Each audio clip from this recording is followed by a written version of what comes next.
Oh, Ashley. Ashtin! Kayo mo niya, so go. Ako, honestly, sobrang excited na ako. Pero syempre may halong kaba yun. And sobrang excited ako sa mga gagawin naming scenes, lalo na yung mga mahihirap na scenes, kasi gusto kong makita kung hanggang saan yung mga kaya ko. Gusto ko i-challenge yung sarili.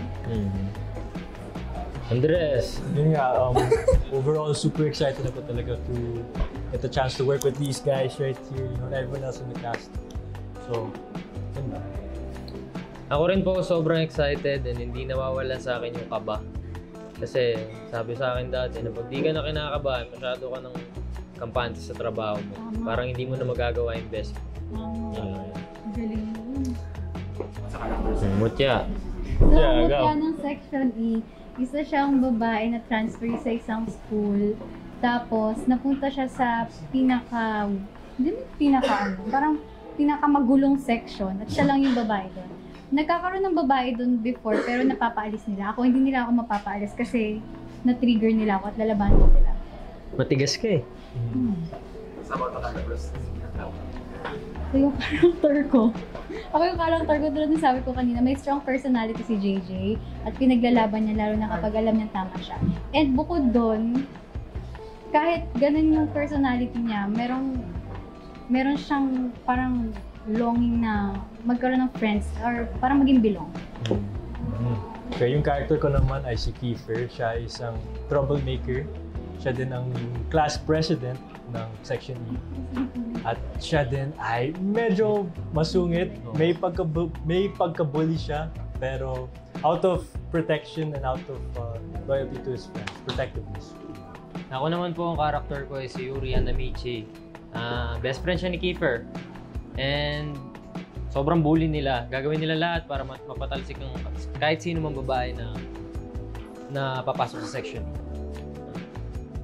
Siguro, expect nila na gagawin naman yung best namin. Kasi inaral namin talaga yung characters and binasa namin yung libro. And kung ano yung gusto nila, yun din naman yung gusto namin. So we have the same goal and gagawin namin yun kasi gusto namin yung ginagawa namin. Oo. Yan, masaya-masaya kami sa trabaho namin. Kaya pangako namin sa inyo na kung ano man yung iniisip nyo na gaganap sa libro, makukuha namin. Diba, pre? And yeah, so we're all really just excited to play these characters and portray them talaga to the best that we can. Put them in the best light that we want for the readers and for the fans. I will be very different unang-una kasi my first project is it's sitcom. It's very on the comedy side, and on top of that, I'm with my family as well. And then now I get to work with all my new friends now in the cast. These guys, yeah, we're all close na. So, yeah, it's a new experience talaga, and I'm just really grateful. Nagbaban kami sa GC. Yun nga, we have a group chat kasi, diba? Tapos we all just text each other always in group chat. Yun lang. And also, we nagpa-bonding na kami as a group. A lot of the Section E boys, nag-dinner kami, diba? Bonding. Sobrang enjoy. Diba, Martin? Nag-dinner kami. Yes. Sobrang enjoy. Yeah. I'm sure makaka-relate sila sa story kasi lahat naman nanggaling sa high school.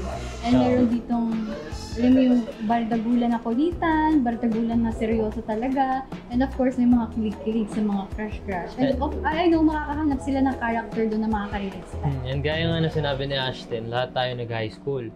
So parang nung high school ako, diba, yung character ni Freya, character ni Felix, character ni Superman Eman, kung sino man. Marami akong nakikitang ganun na klase ko dati.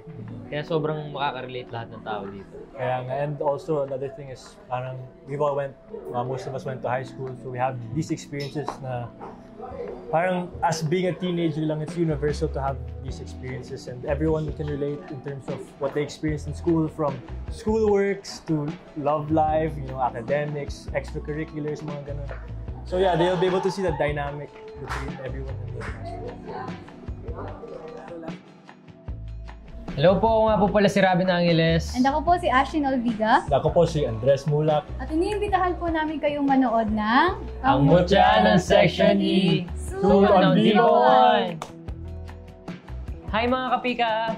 For more juicy showbiz bites, Visit pikapika.ph.